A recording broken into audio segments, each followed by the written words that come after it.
नमस्कार दोस्तों, मैं आशु आपका स्वागत करता हूं हमारे YouTube channel digital study point में। तो दोस्तों, आज की हम अपनी इस वीडियो में लेक्चर नंबर 13वें को डिस्कस करेंगे। जो पॉलिटी का लेक्चर नंबर कौन सा है? 13वां है। इसके पहले दोस्तों हम कंप्लीट पॉलिटी के 12 लेक्चर को डिस्कस कर चुके हैं, जिनमें दोस्तों हमने कंप्लीट पॉलिटी को बेसिक से लेकर हाई तक हर एक लेक्चर में दोस्तों अच्छे से एक्सप्लेन किया है। यदि दोस्तों आपने पिछली वीडियोस नहीं देखी हैं तो हम आपको बता दें दोस्तों, आपको वो देख लेनी है। दोस्तों आपकी यदि पॉलिटी कमज़ोर है दोस्तों, एक नंबर हो जाएगी।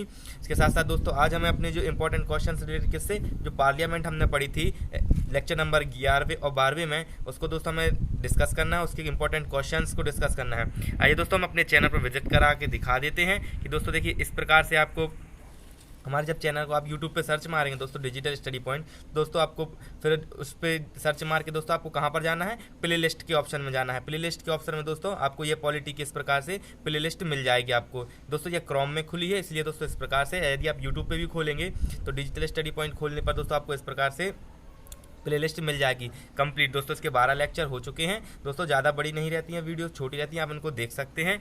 एक और है दोस्तों, देख लीजिए आप यहाँ से दोस्तों स्टार्ट है। सबसे पहले देखिए दोस्तों हमने पहले क्या डिस्कस किया था। इस प्रकार से सबसे पहले हमने बेसिक डिस्कस किया था, जो क्या था? हिस्टोरिकल बेसिक, जो अपने पॉलिटी का कि मतलब इतिहास कैसे शुरू हुआ, कौन से दोस्तों अधिनियम आए, कौन से एक्ट आए दोस्तों, उनके साथ साथ फिर दोस्तों उसके बाद हमने कंप्लीट पॉलिटी। दोस्तों आज हमें क्या करना है? उनके इंपॉर्टेंट क्वेश्चंस को डिस्कस करना है। चलिए स्टार्ट करते हैं।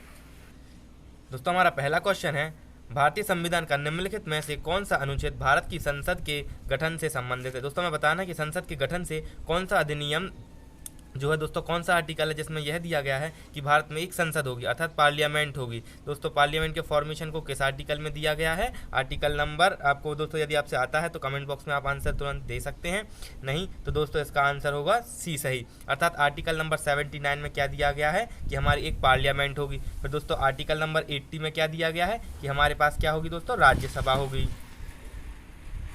और आर्टिकल नंबर 81 में क्या दिया गया है? हमारे पास कौन? लोकसभा होगी। तो इस प्रकार दोस्तों 79 में दिया गया कि हमारी एक पार्लियामेंट होगी अर्थात संसद होगी। 80 में दोस्तों राज्यसभा के बारे में और 81 में लोकसभा के बारे में दिया गया है।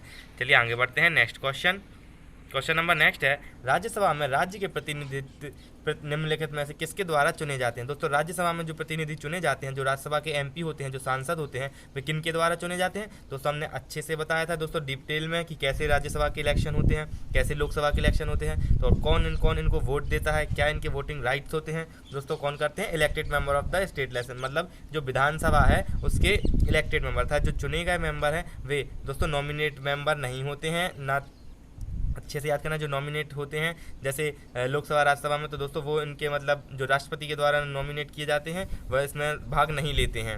चलिए आगे बढ़ते हैं।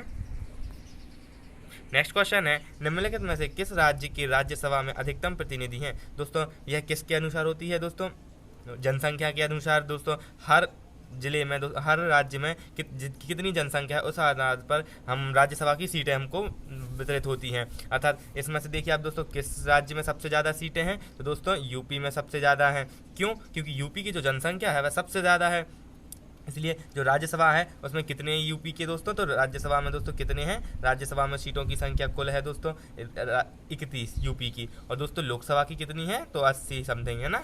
और दोस्तों कर्नाटका की बात करें या राजस्थान की, तो दोस्तों राजस्थान में 10 है। कर्नाटका की शायद बिहार की शायद 16 है। कर्नाटक की दोस्तों आप देख लीजिए, याद नहीं आ रहा। चलिए आगे बढ़ते हैं। नेक्स्ट है, प्रत्येक राज्य के लिए राज्यसभा सीटों का कोटा संविधान की किस अनुसूची के अनुसार निर्धारित किया जाता है? दोस्तों हमें बताना है कि राज्यसभा की सीटों का कोटा संविधान की किस अनुसूची में दिया गया है? दोस्तों अनुसूची नंबर 4 में दिया गया है। अर्थात जो शेड्यूल 4 है, अनुसूची चौथी है जो हमारी, उसमें राज्यसभा के दो सीटों के बारे में, कोटा के बारे में दिया गया है। अनुसूची दोस्तों अपनी कितनी है? 12 अनुसूचियां हैं। पहले जब संविधान बना था उस टाइम पे कितनी थी दोस्तों? 8 अनुसूचियां हुआ करती थी। उसके बाद जब संविधान बनने के कुछ टाइम बाद दोस्तों 1951 में इस प्रकार से दोस्तों संशोधन होते गए, और अब हमारे पास 8 के बाद दोस्तों 4 और अनुसूचियाँ जोड़ दी गई। तो इस प्रकार अब हमारे पास कितनी? कुल 12 अनुसूचियाँ हो गई। यदि हम बात करें दोस्तों पहली अनुसूची में क्या दिया गया है, तो दोस्तों पहली अनुसूची में राज्य और केंद्र शासित प्रदेशों के बारे में दिया गया है। दूसरी अनुसूची में दोस्तों जितने भी अपने राज्य के नेता हैं दोस्तों उनके वेतन भत्ते के बारे में, तीसरी में शपथ के बारे में, चौथी में राज्यसभा में सीटों की कोटा के बारे में, दोस्तों दोस्तों 5वीं अनुसूची में जो अनुसूचित जाति और अनुसूचित जनजाति के जो सीमन क्षेत्र हैं दोस्तों उसके बारे में। 6वीं अनुसूची में दोस्तों जो 4 राज्य हैं कौन कौन से दोस्तों असम, मेघालय, मणिपुर और त्रिपुरा दोस्तों, इन 4 राज्यों के बारे में दिया गया है कि इनके क्षेत्र परिसीमन क्षेत्र कैसे रहेंगे दोस्तों। और उसके बाद दोस्तों 7वीं अनुसूची में 3 सूचियां हैं, संघ सूची, राज्य सूची और संवर्ती सूची। इसके बाद दोस्तों 8वीं अनुसूची में भाषाओं के बारे में। 9वीं अनुसूची दोस्तों 9वीं अनुसूची में क्या था, संपत्ति के अधिकार के बारे में। 11वीं अनुसूची में पंचायती राज और 12वीं अनुसूची के बारे में दोस्तों किस में दिया गया है, नगर पालिकाओं के बारे में। इस प्रकार दोस्तों आपको हर एक सूची में क्या दिया गया है अनुसूची में, ये आपको अच्छे से याद कर लेना है। यह दोस्तों 12 इस प्रकार से अनुसूचियाँ अपनी। लिए आगे बढ़ते हैं नेक्स्ट दोस्तों। नेक्स्ट क्वेश्चन है, निम्नलिखित में से किस राज्य की राज्यसभा में न्यूनतम प्रतिनिधित्व है। दोस्तों सबसे ज़्यादा जनसंख्या कम किसकी है, आप इससे अनुसार आंसर इसका कर सकते हैं। दोस्तों झारखंड की क्या कम है, नहीं। बिहार की क्या कम है, नहीं। गुजरात की क्या कम है, नहीं। दोस्तों अरुणाचल प्रदेश की इन 4 में से सबसे कम है। दोस्तों जितने भी अपने नॉर्थ ईस्ट के स्टेट हैं दोस्तों, किसको छोड़कर, असम को छोड़कर, इन सब में बाकियों में कितनी है दोस्तों, एक एक है। जैसे अरुणाचल प्रदेश, मणिपुर, मेघालय और मिजोरम दोस्तों, गोवा, सिक्किम दोस्तों, ये छोटे छोटे राज्य हैं दोस्तों, इनमें कितनी कितनी सीट है राज्यसभा की, एक है। और चलिए आगे बढ़ते हैं नेक्स्ट क्वेश्चन।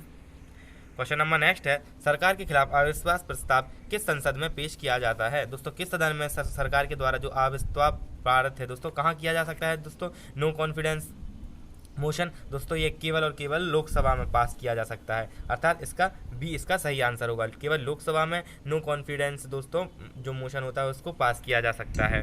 ये आगे बढ़ते हैं next question. Question number next है, एक वर्ष में लोकसभा के कितने सत्र होते हैं। दोस्तों लोकसभा के कितने सत्र होते हैं हम सब जानते हैं दोस्तों, हम ट्रिक से हमने बताया था दोस्तों, जब अपन ने याद किया था दोस्तों डिटेल से, जब अपनी वीडियो चल रही थी तो लेक्चर, उसमें दोस्तों हमने बताया था किससे याद करना है, BMW दोस्तों, बजट सेशन, मानसून सेशन और विंटर सेशन। दोस्तों यह कब चलता है अपना, मई के टाइम पर, और ये दोस्तों जुलाई से सितंबर, और ये विंटर सेशन दोस्तों कब होते हैं अपनी, नवंबर दिसंबर में। तो इस प्रकार दोस्तों इसका आंसर क्या होगा, ए इसका सही आंसर होगा, अर्थात 3 सेशन होते हैं। चलिए आगे बढ़ते हैं नेक्स्ट क्वेश्चन। नेक्स्ट क्वेश्चन है, निम्नलिखित में से कौन तय करता है कि कोई धन विधायक है या नहीं। दोस्तों जो मनी ऑर्डर के बारे में जितनी भी दोस्तों पावर होती है वह किसके पास होती हैं, या केवल और केवल लोकसभा के पास होती हैं, जो स्पीकर होते हैं लोकसभा के उसके पास होती हैं, अर्थात सी इसका सही आंसर होगा। दोस्तों जैसे कि GST पास नहीं हो रहा था, क्यों, क्योंकि दोस्तों GST के टाइम पे राज्यसभा में क्या थी दोस्तों, राज्यसभा में कांग्रेस थी, कांग्रेस की मेजोरिटी ज़्यादा थी, तो इसलिए दोस्तों GST को किस आधार पर पेश किया गया था, मनी ऑर्डर के आधार पर, कि यह GST क्या है, मनी ऑर्डर है। तो इस प्रकार दोस्तों लोकसभा में पास तुरंत हो गया था। फिर उसके बाद दोस्तों कांग्रेस बोली थी कि ऑर्डर नहीं है मनी ऑर्डर, तो इस प्रकार दोस्तों सुप्रीम कोर्ट में गया था ये केस, फिर दोस्तों इसको पास कर दिया गया था। चलिए आगे बढ़ते हैं।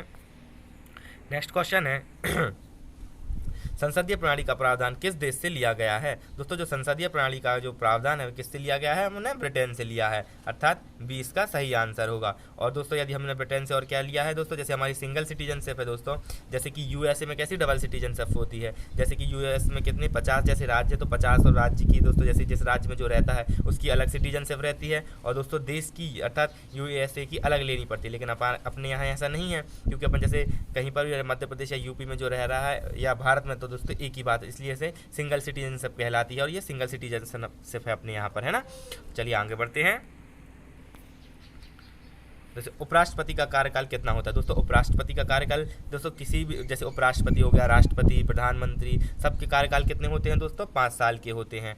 क्योंकि दोस्तों 5 साल की, जैसे लोकसभा की कार्यकाल भी 5 साल होता है, लेकिन दोस्तों आपको अच्छे से ये अच्छे से याद कर लेना है दोस्तों, अच्छे से हमने बताया भी था, क्योंकि राज्यसभा का जो कार्यकाल होता है कितना होता है, इसका कार्यकाल 6 वर्ष का होता है, इसलिए यह क्वेश्चन बना है, क्योंकि राज्यसभा का जो कार्यकाल है 6 वर्ष होने के साथ साथ उपराष्ट्रपति क्या होता है, राज्यसभा का पदेन अध्यक्ष मतलब सभापति होता है, इसलिए दोस्तों इसका आंसर 6 जल्दी से लगा देते हैं, और 6 इसलिए ही फर्स्ट आंसर रहता है हमेशा, क्योंकि राज्यसभा का कार्यकाल 6 के चक्कर में दोस्तों उपराष्ट्रपति का कार्यकाल 6 लगाकर आंसर आ जाते हैं, और यह गलत हो जाता है, लेकिन इसका कार्यकाल कितना होता है, 5 वर्ष का होता है। जो दोस्तों CBC होते हैं, chief vigilance commission, chief information commission, CAG, दोस्तों इनका कार्यकाल होता है 6 वर्ष प्लस 65 वर्ष, अर्थात या तो उनकी 65 वर्ष की आयु हो जाए या फिर वो 6 वर्ष का उनका कार्यकाल हो जाए। चलिए आगे बढ़ते हैं next question. Question number next है, निम्नलिखित में से कौन संसद के सत्र का एक प्रकार नहीं है। दोस्तों मैं बताना कि संसद के सत्र का एक प्रकार कौन नहीं है। दोस्तों अभी हमने पढ़ा क्या क्या सत्र होते हैं, B, M और W। तो दोस्तों BMW में से देख लीजिए आप, B है अर्थात बजट, M मानसून और W विंटर। इस प्रकार समर इसका आंसर हो जाएगा, अर्थात समर सेशन नहीं होता है हमारे यहाँ पे। चलिए आगे बढ़ते हैं।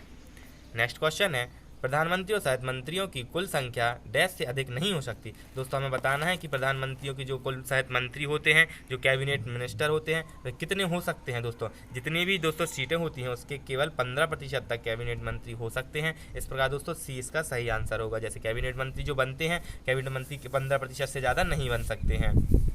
चलिए आगे बढ़ते हैं। नेक्स्ट क्वेश्चन है, संघ की कार्यकारी शक्ति निम्नलिखित में से किसमें निहित होती है। दोस्तों जो संघ की कार्यकारी शक्ति होती है वह किसमें निहित होती है, प्रेसिडेंट में होती है, अर्थात डी इसका सही आंसर होगा। क्वेश्चन नंबर नेक्स्ट क्वेश्चन है, निम्नलिखित में से किस संशोधन ने भारतीय संविधान की प्रस्तावना में संशोधन किया। दोस्तों जो आर्टिकल नंबर 42 है, माफ कीजिए अमेंडमेंट अर्थात संशोधन, जो 42वां संविधान संशोधन है, इसमें किसमें दोस्तों संविधान में संशोधन किया था, प्रस्तावना अर्थात प्रियम्बल में, और 3 शब्द जोड़े गए थे दोस्तों, सेक्युलर और दोस्तों कौन सा, इक्वलिटी और अखंडता। ये 3 शब्द दोस्तों जोड़े गए थे। और दोस्तों कब हुआ था यह 42वां संविधान संशोधन। दोस्तों यह हुआ था 1976 में दोस्तों। आप और जो 44वां संविधान संशोधन कब हुआ था दोस्तों, 1978 में हुआ था। चलिए आगे बढ़ते हैं।